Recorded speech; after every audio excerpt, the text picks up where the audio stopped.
Saudara-saudara jemaat yang dikasihi Tuhan Yesus Kristus. Dalam ibadah minggu ini, kita diperhadapkan dengan tema khotbah. Hiduplah dengan sederhana. Yang diambil dari Alkitab Perjanjian Lama, Pengkhotbah pasal 5, ayat 7 sampai 19, yang judul bacaan kesia-siaan kekayaan. Saudara-saudara, kita beribadah di rumah sudah beberapa bulan ini. Dari tema demi tema yang disampaikan kepada kita, tetapi tema hari ini, hari Minggu 17 Mei 2020, hiduplah dengan sederhana, dan judul pembacaan kesia-siaan kekayaan. Kalau dari kacamata teologi, memiliki hubungan yang unik. Karena semua uang, semua harta kekayaan, kekuasaan, kejayaan manusia didapat kalau di luar kehendak Allah, seperti orang menjaring angin dan penuh kesia-siaan. Karena harta dunia yang kita dapat itu bukan milik kita sebetulnya. Dan kita dapati harta dunia itu bukan tujuan akhir dari sebuah hidup di dunia ini. Tapi dari kacamata ilmu, bahwa kehidupan yang kita dapat itu atas usaha manusia. Ada beberapa ahli yang mereka membandingkan tentang kehidupan manusia dengan Tuhan. Yang pertama ialah dari kacamata ilmu fisika kuantum yang mempelajari atom dan subatom pada sifat-sifat partikel-partikel. Itu sangat membingungkan seorang ahli atom yang kita kenal, Albert Einstein. Karena dia tidak senang dengan teori kuantum yang menyeramkan itu. Sebab teori fisika kuantum menyiratkan kenyataan semuanya sangat acak. Tidak logis sampai tingkat dasar terkecil. Itu sangat membingungkan, sehingga menurut pendapat Albert Einstein bahwa Tuhan tidak main dadu. Yaitu alam semesta seharusnya tertib. Namun dibalas oleh pencipta fisika kuantum, Niels Bohr, dengan jawaban kepada Einstein, jangan katakan pada Tuhan apa yang harus dilakukan. Itulah jawaban ilmuwan terkenal abad ke-20. Cukup mengejutkan ketika seorang teolog dari Israel Bible Center namanya Yesaya Gruber, dia terkejut dengan pertentangan dua tokoh besar fisika ini, saudara-saudara. Dan dia mengatakan bahwa cukup mengejutkan, Alkitab Ibrani kuno memiliki beberapa kesamaan dengan fisika kuantum modern, di mana sebenarnya Alkitab mengungkapkan pandangan keseluruhan yang agak mirip tentang alam semesta ini. Alam semesta yang diciptakan dengan kehidupan manusia. Kitab Pengkhotbah dalam bahasa Ibrani disebut Kohelet 7 ayat 24 adalah salah satu dari banyak ayat yang berbicara misteri besar yang tidak terduga. Misteri yang tidak bisa diterka oleh manusia. Apa yang telah ada itu jauh dan sangat dalam. Tidak seperti yang dipikirkan oleh Einstein. Sangat dalam. Siapa yang dapat menemukannya? Kalau kita bandingkan dengan Yesaya 40 ayat 28, Yesaya 55 ayat 8 sampai 9, Allah itu kekal, menciptakan dunia dari ujung ke ujung. Dia tidak lelah dan tidak lesu. Tidak terduga pengertiannya. Yesaya 55 ayat 8 sampai 9. Rancanganku bukan rancanganmu, jalanmu bukan jalanku, dan seterusnya. Baca Mazmur 92 ayat 5 sampai 6. Mazmur 139 ayat 6, Ayub 5 ayat 9, Ayub 11 ayat 7, dan Pengkhotbah 3 ayat 11 dan 8 ayat 17. Mungkin diduga Albert Einstein tidak baca sampai mendapat ayat-ayat itu untuk mengerti tentang kedalaman dan pengertian daripada Alkitab terhadap dalamnya misteri penciptaan alam semesta.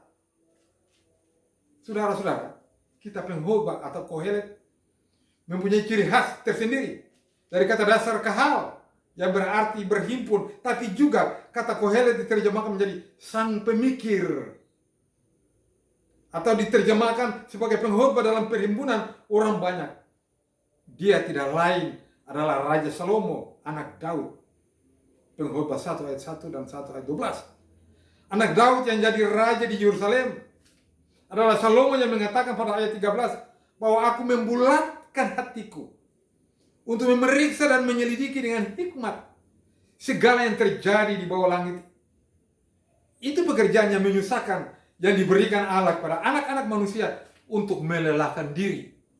Dan ketika manusia berpikir tentang penciptaan dan segala kehidupan yang terjadi di kolong langit ini, maka manusia memang menjadi lelah, tidak mengerti misteri kehidupan manusia yang ada di dunia ini. Tetapi Salomo yang telah mendapat hikmat dari Tuhan, sesuai permintaan Salomo kepada Tuhan dalam 2 Tawarik 1 ayat 10 sampai 12 dan 1 Raja-Raja 3 ayat 3 sampai 13. Dia memeriksa dan menyelidiki dengan hikmat dalam kata dasar dalam bahasa Ibrani. Kokhmah, kata kerjanya kakam, dan dalam bahasa Yunani adalah Sophia, yang diterjemahkan membawa hasil baik yang sinonim dengan hikmat, akal sehat, akal budi, kebijaksanaan, kecerdikan. Dalam bahasa Inggris, insight, yang menyeratkan luasnya pengetahuan. Saudara-saudara, kedua-duanya kata hukmah atau Sophia menghasilkan pertimbangan yang masuk akal dan jelas. Ciri orang berhikmat menyimpan pengetahuan bagaikan harta, memiliki tabungan pengetahuan untuk digunakan jika dibutuhkan. Baca Amos 10 ayat 14. Dan pada hari ini kita membutuhkan hikmat Salomo, pengetahuan Salomo. Dan dengan pengertian dan hikmat dan pengetahuan, semisal seperti pemecahan sifat partikel-partikel atom dalam ilmu fisika kuantum modern yang kesamaannya dengan 4 huruf Allah Yahweh yang diperdebatkan berabad-abad, di mana Allah Ibrani adalah kata kerja yang mengekspresikan bentuk masa lampau, sekarang, dan masa yang akan datang. Sehingga Allah itu adalah Allah yang menciptakan, Allah yang datang kepada dunia, dan Allah yang menentukan masa depan. Allah yang bekerja untuk keselamatan manusia. Saudara-saudara, kita dapat menyebutnya Tuhan kita itu sebagai posisi super dari semua keadaan yang mungkin, yang tidak bisa dipikirkan dengan akal manusia. Untuk itu dengan kebijaksanaan dan pengertian yang dalam yang diberikan Tuhan Allah itu, Salomo menantang cara hidup yang bersifat duniawi, bahwa di luar Tuhan Allah tidak pernah membawa kebahagiaan, baik itu jabatan, kekuasaan, kehormatan, uang, keberhasilan, kemasyhuran. Hikmat manusia tidak memberikan kebahagiaan kepada manusia, kecuali sebuah kehidupan yang sepenuhnya tunduk dan setia kepada Tuhan. Allah akan membawa kebahagiaan Di luar itu kesia-siaan. Judul pembacaan kita Pengkhotbah 5 ayat 7 sampai 19. Di luar itu manusia menemukan semuanya sia-sia. Untuk itu Raja Salomo menulis sejumlah pengalaman iman yang penuh hikmat dalam kitab Pengkhotbah, memperingatkan manusia yang kehidupannya diberikan Tuhan tentang satu. Salomo peringatkan bahwa kekuasaan yang Tuhan berikan kepada pejabat-pejabat yang lebih tinggi dalam pemerintahan yang kerjanya menindas masyarakat dengan hukum dan keadilan sehingga masyarakat itu menjadi miskin, itu tidak heran. Dan dia memperingatkan orang bahwa itu jangan heran dan kaget, karena mereka sebagai pejabat tinggi saling mengawasi satu dengan yang lain, saling konspirasi satu dengan yang lain. Dengan kata lain tahu lain. Di sini Salomo memperingatkan para penindas bahwa Allah adalah hakim tertinggi. Dia di atas semua orang dan dia akan memberikan keputusan akhir pada hari penghakiman kelak. Diperingatkan kepada pembesar-pembesar bahwa pemimpin yang jujur dan takut Tuhan serta memberikan jaminan hidup kepada rakyatnya, maka itu adalah suatu keuntungan bagi negara. Sebab pasti rakyatnya akan menghormati rajanya karena kejujuran itu. Menghormati raja dengan jujur karena ada belief atau ada kepercayaan rakyat. Pengkhotbah 5 ayat 7 sampai 8. Yang kedua, dari sisi belief atau kepercayaan itulah harus dijaga oleh pemimpin. Karena pemimpin adalah patron atau model. Sehingga Salomo memperingatkan sifat ketamakan manusia yang mencintai uang, membuat manusia tidak puas karena uang. Manusia punya daya tarik yang romantis, yang meluluhlantarkan ketahanan iman dan membuat dia lupa Tuhan dan menyembah uang sebagai dewa Mammon, Molok itu. Maka dengan uanglah dia bisa memiliki kekayaan yang banyak, tetapi juga membuat dia tidak puas kecintaan kepada kekayaannya. Menurut Salomo, semuanya itu sia-sia. Kenapa? Dia katakan sia-sia karena dengan banyak harta bertambah juga manusia yang akan menghabisi harta itu. Dan bagi pemilik tidak ada keuntungan. Karena dia hidup bukan untuk dia punya diri sendiri, tapi untuk orang lain sebetulnya. 3. Catatan bagi orang kaya dan harta yang berlimpah tidak memberi arti kepada hidup. Karena tidak bisa mendatangkan kebahagiaan yang abadi atau sejati. Tetapi seorang pekerja jujur yang pulang setelah kerja keras, dia bisa tidur dengan nyenyak. Sedangkan orang kaya walaupun dia makan enak dan berlimpah harta, tetapi tidak bisa tidur nyenyak karena harta itu sendiri yang tidak membiarkan dia sendiri, harus ditemani oleh tuannya. Tuannya takut kehilangan, dicuri atau tertimpa musibah. Disitulah Salomo katakan dia melihat bahwa harta kekayaan itulah sumber kemalangan dan kecelakaan yang tidak bisa dibawa lagi bagi anak-anak. Pengkhotbah 5 ayat 9 sampai 13. Yang keempat, Salomo memperingatkan orang kaya dan keturunannya pada ayat yang ke-14 sampai 19. Bahwa kesia-siaan itu sangat natural, alamiah. Dan manusia itu juga alamiah, sebagaimana manusia itu telanjang pada waktu dia lahir dari kandungan ibunya. Demikian juga ia pergi, ia mati sama ia lahir dengan telanjang. Tidak sesuatu harta yang dibawanya saat dia mati itu. Itulah kemalangan sehingga dia bertanya, keuntungan apakah ia berlelah seperti menjaring angin? Di simpul inilah Salomo sebetulnya mengambil dan merujuk kepada kitab Ayub pasal 1 ayat 21. Ayub juga mengatakan hal yang sama ketika dia memiliki harta yang banyak berlimpah. 7 anak laki-laki dan 3 anak perempuan setiap malam berpesta pora dengan harta kekayaannya. Sehingga saatnya datanglah bencana menimpa dirinya. Ke-10 anaknya mati. Kekayaan dan hartanya seluruh ternaknya habis. Baca Ayub 1 ayat 2 sampai 5 dan Ayub 1 ayat 6 sampai 19. Bandingkan Matius 6 ayat 21. Di mana ada hartamu berada, di situ juga hatimu berada. Hatimu bukan kepada Tuhan, tetapi hatimu itu hanya kepada kekayaan. Pikiran Salomo ini memperingatkan umat Israel kepada tokoh Ayub yang takut Tuhan. Tapi anak-anaknya salah memanfaatkan harta kekayaannya. Keturunannya itu menjadi masalah dengan segala kekayaan yang dimiliki oleh bapaknya. Ayub sadar akan kebesaran Tuhan, sehingga dia harus menyembah Tuhan ketika dia mendapat bencana. Karena dengan harta yang berlimpah anak-anaknya lupa Tuhan. Dan dia selalu meminta pengampunan dengan mempersembahkan korban. Kesadaran itu, sehingga bencana yang menimpa Ayub membuat dia hidup kemalangan dan sia-sia. Karena itu dia berkata, seperti kata Salomo di ayat 14, pada Ayub 1 ayat 1, dengan telanjang aku keluar dari kandungan ibuku, dengan telanjang juga aku kembali ke dalamnya. Dan disitulah Ayub bersaksi bahwa semua harta kekayaannya adalah pemberian Tuhan dan hak Tuhan juga untuk mengambilnya. Terpujilah nama Tuhan.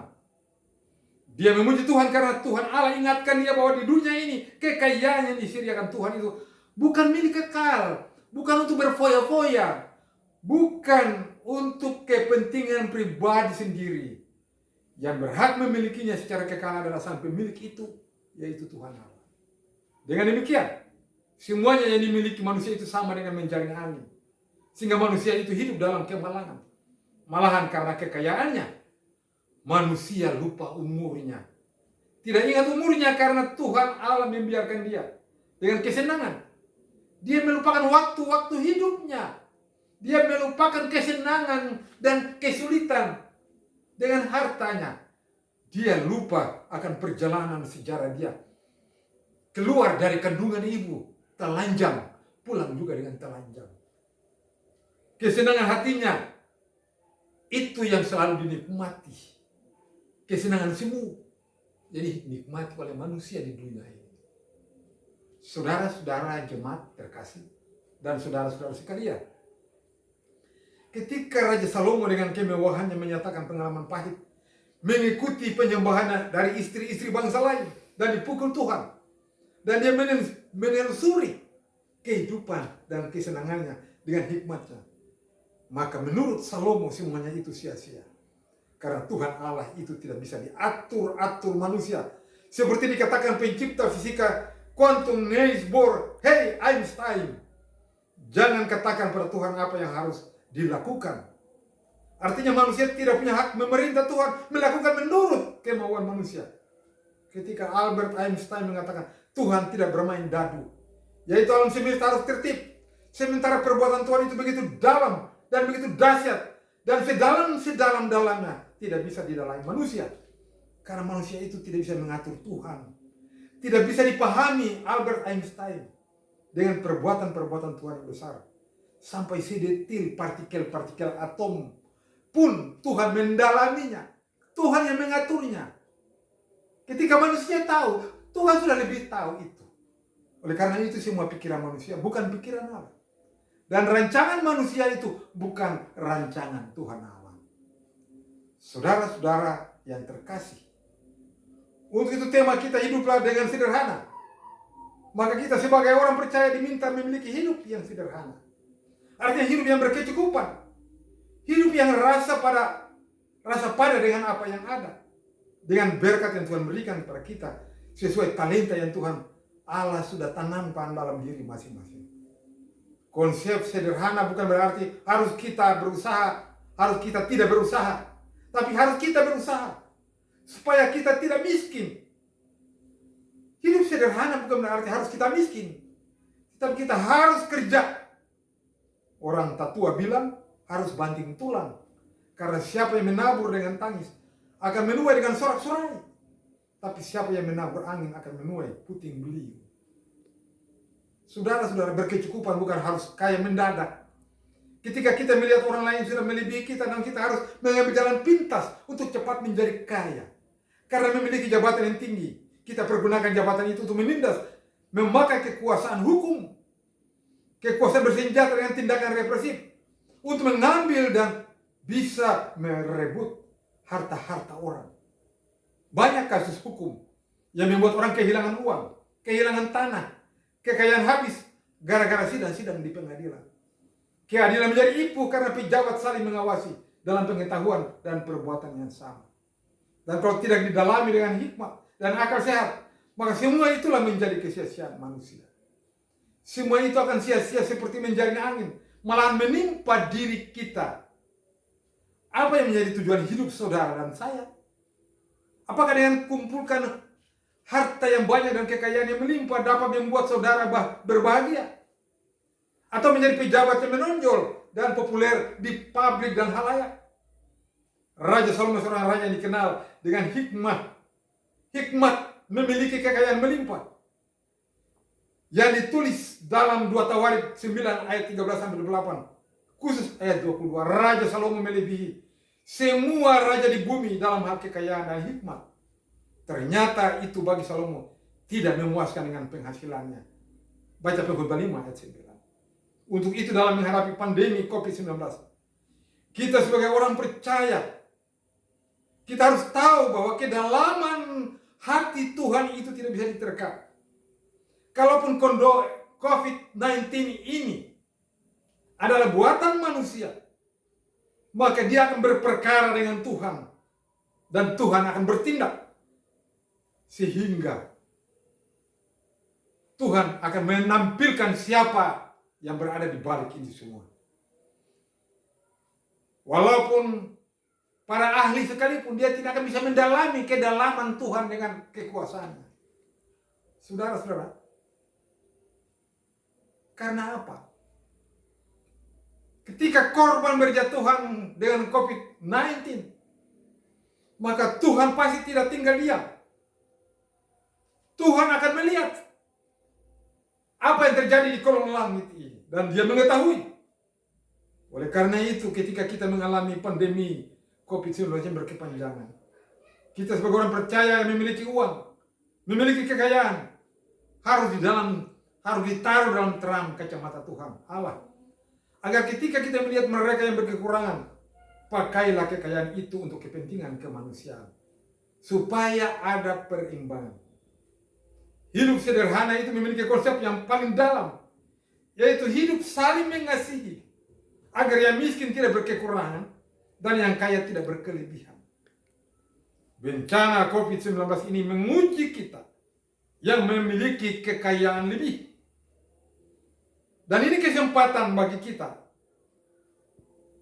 untuk mendukung kehidupan orang-orang miskin, kehidupan orang-orang yang berkekurangan. Bukan kita yang kaya membantu yang kaya, tapi haruslah kita kaya dalam kebajikan, kaya dalam pengetahuan dan pengertian dari Tuhan Allah. Suka memberi, suka membagi. Baca 1 Timotius 6 ayat 18. Itulah Anda kumpulkan harta surgawi yang memiliki nilai kebajikan, nilai moral etik yang berasal dari surga. Siapakah dia? Yesua HaMasiah. Dialah hikmat Allah. Dialah kebajikan Allah yang datang dari surga itu, yang telah memberikan kekuasaan kepada pemimpin-pemimpin ini untuk mengatur rakyat kita agar memiliki hikmat, pengetahuan, supaya jangan melawan hikmat Tuhan yang sudah dinyatakan melalui para pemimpin-pemimpin kita, pemerintah kita, agar supaya Anda tidak tertular. Tetapi ternyata ada yang juga melawan hikmat Tuhan ini, tidak pakai masker, anggap biasa, berjalan seenaknya di mobil-mobil, isap rokok. Dan kalau kita tegur itu dianggap musuh. Ini zaman kita mengerti, diberikan pemahaman tentang hikmat. Dan ketika kalau Anda mempunyai hikmat dan pengetahuan dari Allah, maka Anda harus memutuskan mata rantai COVID ini dengan taat kepada aturan-aturan baik pemerintah baik juga tentang kesehatan, agar tulah ini berlalu. Dan kalau berkepanjangan berarti kita tidak berhikmat. Orang-orang Kristen sudah tidak berhikmat. Tidak memiliki pengertian. Karena dia hanya berpikir tentang kekayaan, dia berpikir tentang lapar, dia berpikir besok harus makan apa. Tapi dia tidak berpikir hal-hal yang di atas, hal-hal yang di sorga itu. Oleh karena itu, Paulus bilang, carilah perkara-perkara yang di atas. Saudara-saudara yang dikasihi, seperti dikatakan oleh Kolose 3 ayat 2. Pikirkanlah perkara-perkara yang di atas, bukan yang di bumi. Karena yang di bumi ini tidak ada pengetahuan yang dalam. Pengetahuan dan hikmat hanya berasal daripada hal-hal di atas, yaitu di sorga. Tuhan menyertai kita semua. Amin. Selamat hari Minggu. Shalom.